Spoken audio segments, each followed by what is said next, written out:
Commander Alex Warren stood on the bridge of the Earth diplomatic vessel, his eyes fixed on the scanner display. Their small ship cruised along the Cygnus border, an area where several alien territories converged. It was supposed to be a routine patrol. "Commander, I'm picking up a distress signal," Lieutenant Ryan said, his fingers moving quickly across the communications panel. "It's coming from just inside the disputed zone." Warren moved closer. "Can you identify the source?" "It appears to be a Nelvari science vessel, sir. They're reporting heavy damage and casualties." The operations officer, Maria Diaz, looked up from her station. "Sir, I'm also detecting 3 other ships in range of that signal. An Arcturian cruiser, a Zenith trading vessel, and a Volari scout ship. None of them are changing course to assist." Warren frowned. This wasn't surprising. Humanity had only joined the galactic community 30 years ago, but they'd quickly gained a reputation. Other species considered humans overly cautious, risk-averse, and sometimes cowardly. What these aliens failed to understand was that human history had taught them to weigh consequences carefully. "Open a channel to the nearest ship," Warren ordered. The face of an Arcturian captain appeared on screen, his scaled skin reflecting blue light. "Human vessel, we have nothing to discuss." "There's a ship in distress," Warren said. "Are you planning to respond?" The Arcturian made a dismissive gesture. The Nelvari chose to travel through disputed territory. They knew the risks. Besides, responding could be seen as taking sides in regional politics. Warren tried the other ships with similar results. The Zenith captain cited commercial regulations against deviation from trade routes. The Volari simply ignored their hails. "Sir," Ryan interrupted, "the Nelvari ship is sending new data. They're under attack by what appears to be a pirate vessel." Warren didn't hesitate. "Set course to intercept. Yellow alert."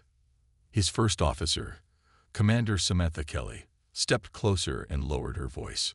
"Sir, this could be complicated." The Arcturian was right about the political implications. "Someone's in trouble, Sam. That's not complicated." The small Earth ship changed course, accelerating toward the distress signal. As they approached, they could see the Nelvari vessel, an elegant curved ship now marred by weapon impacts. A smaller, aggressive craft circled it, firing periodically. "The pirate vessel has spotted us," Diaz reported.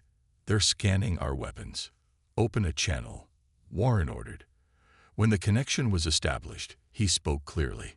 "This is Commander Alex Warren of the Earth diplomatic vessel Starlight. Cease your attack immediately." A rough-looking figure appeared on screen, with spiny ridges across his face. "A Krell mercenary. This isn't your business, human. The Nelvari crossed people. They shouldn't have. Back away if you know what's good for you." Warren stayed calm. "We're responding to a distress call, as required by galactic maritime law. We will provide assistance." The Krell laughed. "Your ship is half our size with diplomatic-grade shields. What exactly do you think you'll do?" "Position us between the Nelvari and the pirate vessel," Warren told his helmsman. The Starlight moved into protective position. The crew tensed, waiting for the pirates to open fire. Instead, the Krell captain hesitated. Humans had another reputation besides caution: unpredictability when cornered. "Tactical analysis suggests they're preparing to fire," Diaz said quietly. Warren nodded. "Route emergency power to forward shields, and open a channel to the Nelvari ship." A weak signal came through, showing a blue-skinned alien with large compound eyes. "Human vessel, we are grateful, but why would you risk yourselves?" The others ignored our calls. "That's not how we do things," Warren replied simply. The pirate ship suddenly powered its engines and turned away. "They're retreating," Ryan said, sounding surprised. Warren allowed himself a small smile. "Sometimes, Lieutenant, being unpredictable is an advantage. Now, let's see what we can do to help our new friends." As the Starlight moved alongside the damaged Nelvari vessel, Warren couldn't know that this simple act of assistance would soon pull his ship and crew into a crisis that would change the galaxy's understanding of humanity forever. The Nelveri science vessel limped through space alongside the Starlight. Engineer teams had crossed between the ships, stabilizing the worst of the damage. In the Starlight's medical bay, Chief Science Officer Susan Miller watched as Dr. Wilson treated the injured aliens. "Your assistance is unexpected," said Zoltak, the Nelveri lead researcher. His large compound eyes reflected the medical bay lights as Miller helped him sit up. "Why does everyone keep saying that?" Miller asked, adjusting the medical scanner. "Humans are known across the galaxy as the cautious ones," Zoltak explained. "Your species always calculates risks, always weighs consequences. Many call this cowardice." Miller raised an eyebrow. "And you?" "I call it wisdom, but it makes your intervention surprising." Their conversation was interrupted as Commander Warren entered the medical bay. "How's our patient, Dr. Wilson?" "Stable. All the Nelveri are responding well to treatment." Warren nodded and turned to Zoltak. "I need to understand what happened. Pirates don't usually target science vessels." Zoltak's skin paled slightly. "Commander, our mission is vital. We carry vaccine samples to our homeworld. A plague is spreading through our populations." "A plague?" Miller asked, immediately interested. "Yes. It appeared suddenly on 3 of our colony worlds. Thousands have died already." Zoltak's voice trembled. "These samples could save millions." Warren's face grew serious. "And the Galactic Council? Why aren't they helping with something this important?" "The Council." Zoltak looked down. "We maintain neutrality in regional conflicts. The Council said this makes our internal problems our own responsibility." "That's ridiculous," Miller said. "Disease doesn't care about politics." Warren nodded. "We'll escort you to your homeworld." The statement hung in the air for a moment before Miller spoke. "Commander, that would take us through 3 disputed territories." "I'm aware of the complications, Susan." Back on the bridge an hour later, the senior staff gathered for an emergency meeting. Lieutenant Ryan looked nervous as he reported, "Sir, we've received 6 different diplomatic messages, all strongly advising against escort action." Commander Kelly nodded. "Earth Central is concerned as well. They're reminding us that we're a diplomatic vessel, not a warship." "They haven't ordered us to stand down, though," Warren noted. "Not yet," Kelly replied. "But they've made it clear this could cause significant diplomatic incidents." Lieutenant Dias spoke up. "Those weren't pirates, were they? The ship that attacked the Nelveri?" Warren shook his head.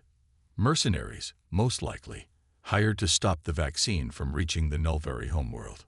The implications settled over the room. "So someone wants this plague to continue," Miller said quietly. Warren looked at each of his officers. "I understand the risks. This could damage treaties, trade agreements. It could even lead to conflict. If anyone feels uncomfortable with this mission, speak now." Miller was the first to respond. "These people need help. I'm in." One by one, the others agreed.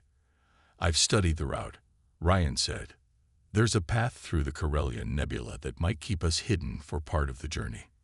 It's also filled with radiation pockets and gravitational anomalies," Kelly cautioned. Warren smiled slightly. "The places nobody else wants to go might be exactly where we need to be." As the meeting ended, Kelly stayed behind. "Alex, they could end our careers over this." "I know," Warren responded. "But sometimes caution means looking ahead to prevent greater harm. Those vaccine samples will save millions." "The cautious humans," Kelly said with a small smile, "risking everything while everyone else plays it safe." Warren watched the stars through the viewport, plot the course through the nebula. "Let's show the galaxy what human caution really means." The U.S. Harbinger glided alongside the wounded Nelveri vessel, both ships now 3 days into their journey. The purple-tinged gases of the Corellian Nebula swirled around them, providing some cover from long-range sensors. On the bridge, Commander Warren studied the navigation charts, while Communications Officer Paul Martinez worked tirelessly at his station. "The Cynthian Border Patrol is demanding we identify ourselves," Martins reported, his fingers dancing across his console. "That's the third species to challenge us in the last 6 hours." Warren sighed. "Tell them we're on a humanitarian mission with full diplomatic clearance." "That's stretching the truth, sir," Martins said with a small smile. "Diplomatic language often does," Warren replied. "Keep the channels open. I'd rather talk than fight." In engineering, Lieutenant Olivia Jackson crawled through an access tube, sweat beading on her forehead. 2 Nelveri technicians followed close behind, their slender bodies better suited for the tight space. "Hand me the molecular sealer," Jackson called back. One of the Nelveri passed forward a tool that looked like a silver pen. "Your ship technology is fascinating," she said as she worked. "I've never seen crystalline power conduits like these." The Nelveri named Keltar responded. "And we have never seen humans work so quickly under pressure." "The stories we heard." "What stories?" Jackson asked, focusing on repairing a damaged connection. "That humans avoid all difficult situations, that you require perfect safety before acting." Keltar made a sound like gentle bells, a Nelveri laugh. "Yet here you are, in a radiation-soaked nebula, helping strangers." Jackson smiled. "We're cautious, not heartless." Their conversation was interrupted by a sudden lurch of the ship. Jackson slammed her hand against her communicator. "Engineering to bridge." "What was that?" "We're not sure," Warren's voice came back. "Both ships experienced power fluctuations. Report status. Main systems are stable, but—" Jackson paused, studying her scanner. "Something's not right. These readings suggest." Another jolt rocked the ship, stronger this time. On the bridge, tactical displays flashed red. "Power drop in shields," reported Lieutenant Lisa Chen. "Navigation systems are fluctuating." "The Nelveri ship is reporting similar issues," Martinez added. Warren's eyes narrowed. "This isn't natural nebula interference." "Scan for other vessels." "Nothing on sensors," Chen said, then hesitated. "Wait, I'm detecting unusual particle readings. If someone modified their engines to match the nebula's radiation signature, they could hide right next to us," Warren finished. "Security alert. I want all sections checked immediately." Security Chief Jake Collins organized teams to sweep both vessels. In the cargo hold of the Harbinger, Collins himself led the search, his hand resting on his sidearm. The space was dimly lit, filled with supply containers and emergency equipment. "Chief," called one of his officers, "you should see this." Collins approached a series of containers near the back wall. Subtle scorch marks surrounded an access panel. "Someone's been here," he muttered, kneeling to examine the marks. "Recently." His scanner revealed traces of organic material. As he moved deeper into the cargo area, his light caught a glimpse of movement behind a large container. "Stop right there," Collins shouted, drawing his weapon. A figure darted between rows of supplies. Collins pursued, cornering the intruder against the hull. The beam of his light revealed a thin, gray-skinned being with 4 eyes set in a diamond pattern. "A Drell scout," Collins said, recognizing the species. "How did you get aboard?" The Drell remained silent, but clutched what appeared to be a signaling device. Collins tapped his communicator. "Collins to bridge. I've found our problem. We have a saboteur aboard. And I think they've been calling friends." As if to confirm his words, alarms began blaring throughout both ships. Chen's voice came over the ship-wide system. Multiple warships decloaking ahead. Battle stations. 3 warships materialized from the swirling purple haze of the nebula, their angular hulls bristling with weapons. On the Harbinger's bridge, tactical displays flashed with threat assessments as Lieutenant Chen called out readings. 3 Valkyrian destroyers, heavy armament, shields at maximum. They're moving to surround us.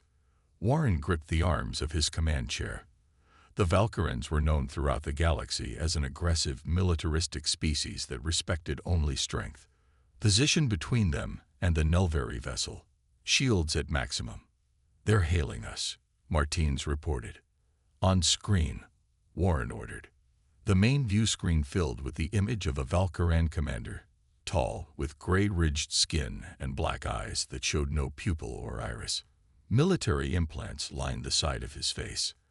I am Supreme Commander Krav of the Valkyran Dominion. You are harboring fugitives. Surrender the Nelveri vessel immediately. Warren kept his voice level. This is Commander Warren of the Earth ship Harbinger. We're escorting a damaged science vessel on a humanitarian mission. These people are transporting medicine to save lives. Krav's expression didn't change. They carry biological weapons developed in violation of treaty. Step aside, or be destroyed with them. The transmission cut abruptly. They're lying, Miller said from her science station. I've analyzed the Nelveri samples myself. They're vaccines, not weapons. Warren nodded. Tactical options, Lieutenant Chen. Chen's fingers flew across her console. We're outgunned 3-1. The nebula limits our maneuverability, but it also affects their targeting systems. The asteroid field at these coordinates might provide some cover. Warren studied the tactical display. The dense asteroid field lay a short distance away, a chaotic mess of spinning rocks and ice chunks that most ships would avoid at all costs. Commander Kelly, contact the Nelveri. Tell them to follow us precisely. Warren turned to his helmsman. Set course for the asteroid field, full impulse. The helmsman looked back in shock. Sir, at full impulse through that field. Fats. The last thing they'll expect, Warren finished. Do it. The Harbinger surged forward, the Nelveri vessel following in its wake. Behind them, the Valkyran ships opened fire, energy beams slicing through the nebula gas. Shields holding at 70%. Chen reported as the ship shuddered. They're pursuing. The asteroid field loomed ahead, a deadly maze of tumbling rocks ranging from car size to larger than the ships themselves. The helmsman's hands trembled slightly as he guided the ship into the chaos. All hands, brace for evasive maneuvers, Warren called. Then, to Chen. Prepare a special welcome for our friends. Those antimatter waste pods we were transporting to the recycling station.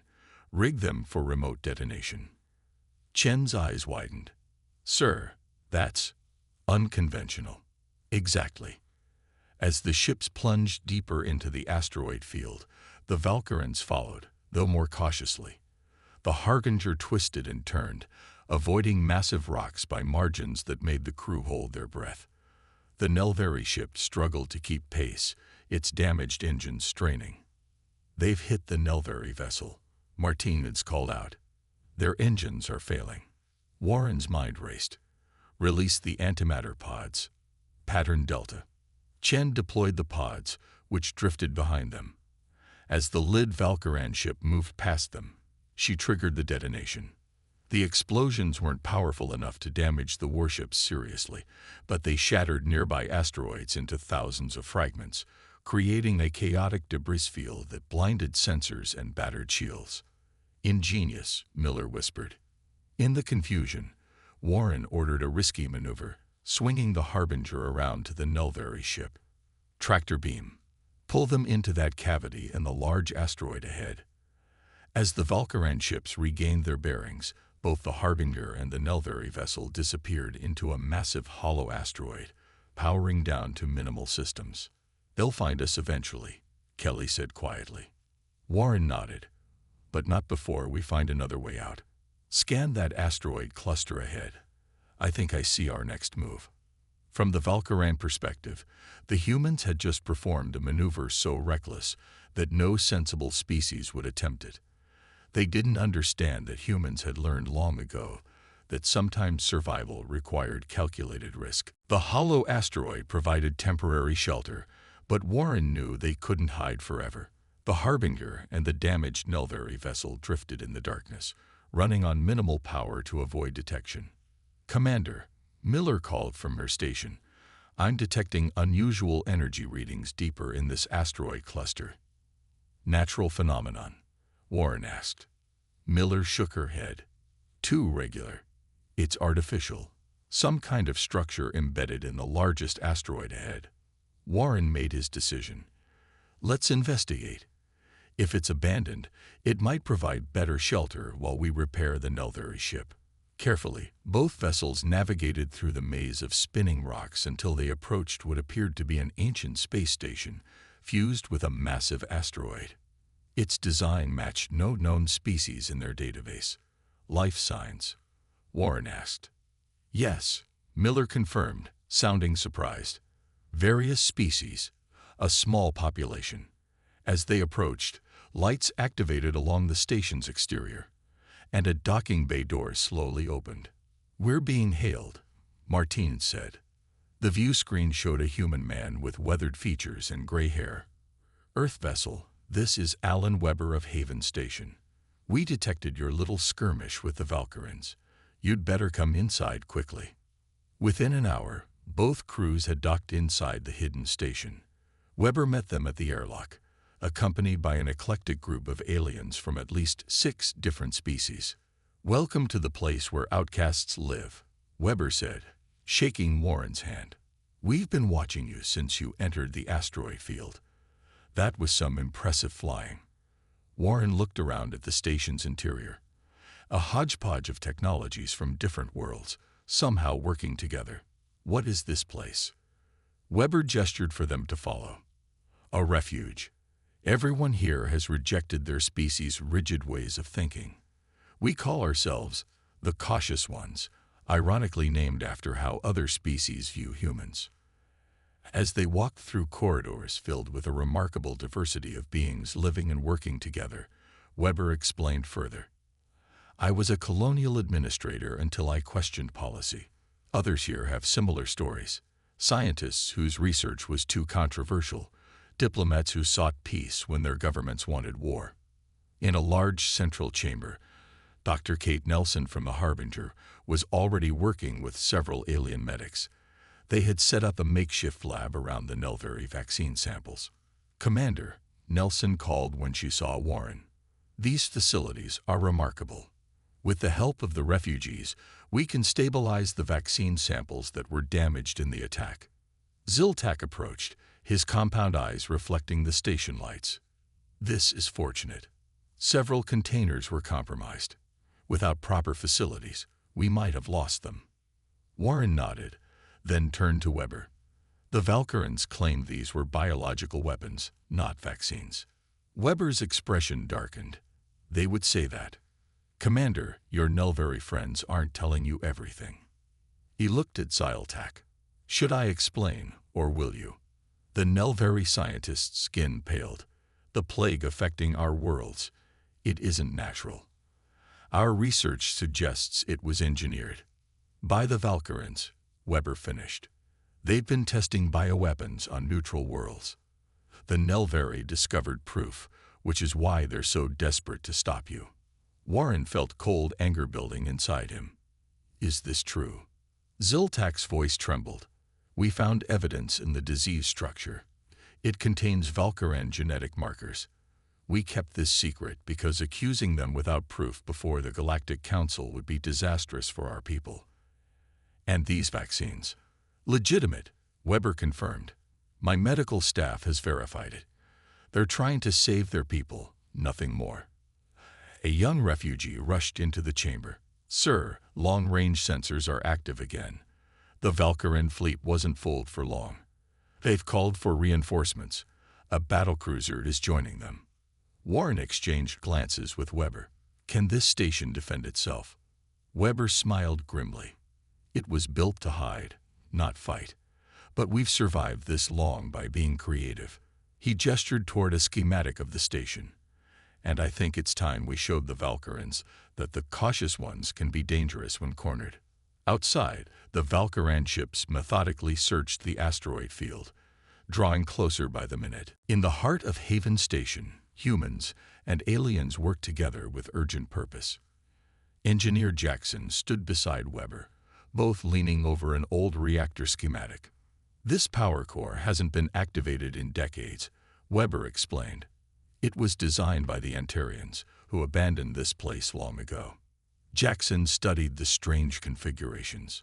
If we reroute the plasma flow here and here, she pointed to sections of the diagram, we could create an energy pulse strong enough to disable ships without destroying them.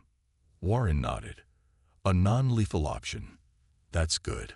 Around them, the station's inhabitants moved with surprising coordination. What initially appeared chaotic soon revealed itself as a well-practiced emergency response. Everyone had a role. You've prepared for this, Warren observed. Weber smiled sadly. When you live outside the protection of governments, you learn to defend yourself.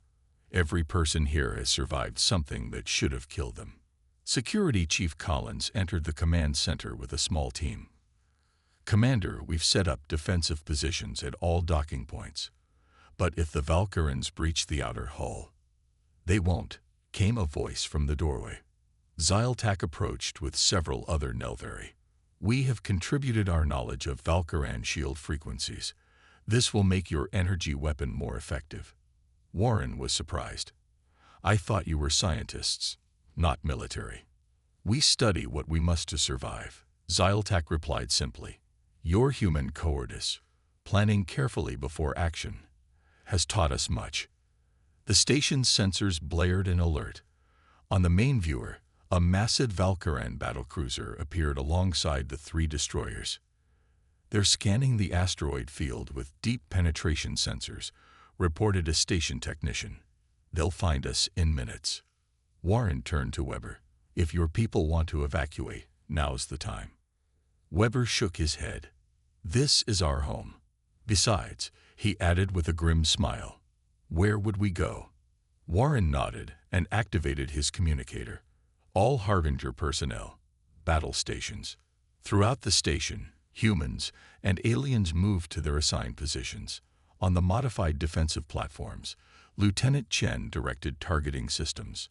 In the medical bay, Dr. Nelson secured the vaccine samples while preparing for casualties. They've found us, the sensor operator announced. 4 ships moving into attack formation. Warren studied the tactical display.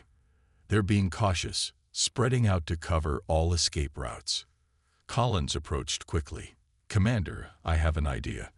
If we could capture one of their officers, we might gain valuable intelligence. Too risky, Warren started to say, then paused. Unless. 20 minutes later, as the Valkyran ships closed in, a small maintenance pod ejected from a hidden port on the station's underside. It appeared damaged, drifting aimlessly. They've spotted the pod, Chen reported. One destroyer is moving to investigate. Inside the pod, Collins and 3 volunteers waited in silence when the Valkyran tractor beam locked on, pulling them toward the destroyer's hangar bay. Collins whispered, Phase 1 complete. On the main viewer, the Valkyran commander appeared again. Attention station. This is your final warning. Surrender the Nelvari and their biological materials immediately. Warren stepped forward. This is Commander Warren. The Nelvari are transporting vaccines, not weapons. We have proof that the plague affecting their worlds was engineered by your government. Your accusations are meaningless, Krav responded coldly. You have 1 minute to comply before we open fire. Warren nodded to Miller, who was monitoring a separate communication channel. Collins is aboard, she whispered. They've captured a Valkyran officer. Warren kept his expression neutral as he addressed Krav. We need more time to prepare for transfer. 30 seconds, Krav replied. The station's lights dimmed as power diverted to the modified reactor. Jackson's voice came over the comm. Ready when you are, Commander. As the Valkyran ships moved into final attack position, Collins' team transmitted the data they'd extracted from the captured officers' command codes. Now, Warren ordered. The ancient reactor pulsed with blinding energy. A wave of precisely calibrated electromagnetic force erupted from the station, enhanced by the knowledge of Valkyran shield frequencies. The effect was immediate. All 4 enemy ships went dark, their systems overloaded but not destroyed. For several seconds, everyone held their breath. Then, one by one, Emergency systems on the Valkyran ships activated, but weapons and engines remained offline. It worked, Weber said, disbelief in his voice. Their weapons and engines are disabled, but life support is functional. The Great Hall of the Galactic Council hummed with voices as delegates from 100 worlds debated the evidence before them. 2 weeks had passed since the confrontation in the asteroid field, and now Commander Warren stood at the center of the chamber, facing the 7 High Counselors. The head of the council, an ancient Meridian with translucent skin that revealed the slow movement of thoughts through his brain, raised a hand for silence. Commander Alex Warren of Earth, the Council has reviewed all testimony and evidence regarding the Valkyran bioweapon program and your actions in the asteroid field. His voice resonated through the hall. The evidence is conclusive. The Valkyrans engineered the plague affecting Nelvari worlds. Murmurs swept through the gathered delegates. The Valkyran representatives sat rigid with anger as their government's crimes were laid bare. Furthermore, continued the Meridian, your intervention saved countless Nelvari lives. The vaccines have been delivered, and the plague is now contained. Warren stood tall, though exhaustion shadowed his eyes. Behind him sat his crew alongside Weber and representatives from Haven Station. Yet you violated numerous territorial agreements and diplomatic protocols, the counselor added. In normal circumstances, such actions would merit severe censure. A Tholian counselor spoke next, her crystalline form glittering under the chamber lights. But these were not normal circumstances. The council has been forced to reconsider many assumptions, particularly about humans. The Arcturian counselor nodded. We have long considered human caution to be weakness. Your species' constant risk assessment and preference for diplomatic solutions led many to dismiss you as cowards. We were wrong, stated the Tholian simply. What we perceived as cowardice was wisdom. When action was truly needed, humans showed courage beyond measure. Warren took a step forward. Counselors, my crew and I did what anyone would do when lives were at stake. No, interrupted the Meridian. That is precisely the point, Commander. No one else did act. Only the cowardly humans. In the gallery above, Zeltak watched with his fellow Nelvari scientists. Their homeworld was healing now. The vaccine distributed to all affected colonies. Millions would live because of what had happened. The Council has reached a decision, announced the Meridian. The temporary coalition government of Haven Station is granted official recognition and protection. The Nelvari evidence will be used to bring sanctions against the Valkyran Dominion for treaty violations. He paused, looking directly at Warren. And the actions of the Harbinger crew, while technically violations of protocol, are hereby commended as exemplary of the highest ideals of galactic civilization. As the session ended, delegations from various worlds approached Warren and his crew. Some offered apologies for their previous inaction. Others proposed new diplomatic relationships. They're reassessing everything they thought they knew about humans, Miller observed as they watched the interactions. Warren nodded. It's a start.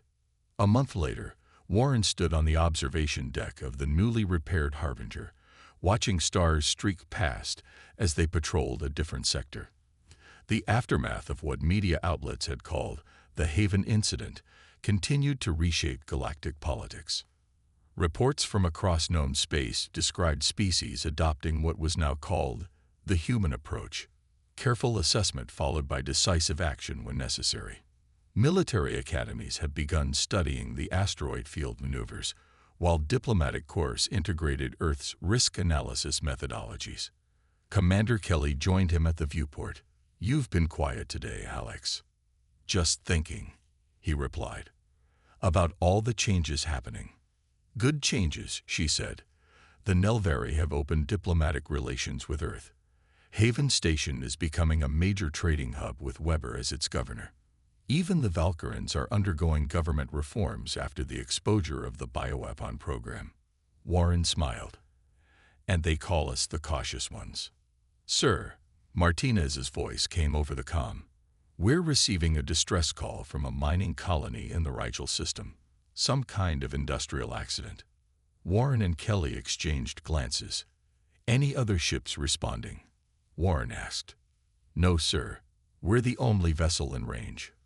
Warren didn't hesitate. "Set course for Rigel, maximum speed." As the Harbinger changed direction, Warren thought about how one simple choice, to help when others wouldn't, had changed the course of galactic history. The humans had never been cowards. They had simply been waiting for the right moment to show the galaxy what courage truly meant. "Ready for another adventure, Commander?" Kelly asked with a smile. Warren nodded, watching the stars. "Always."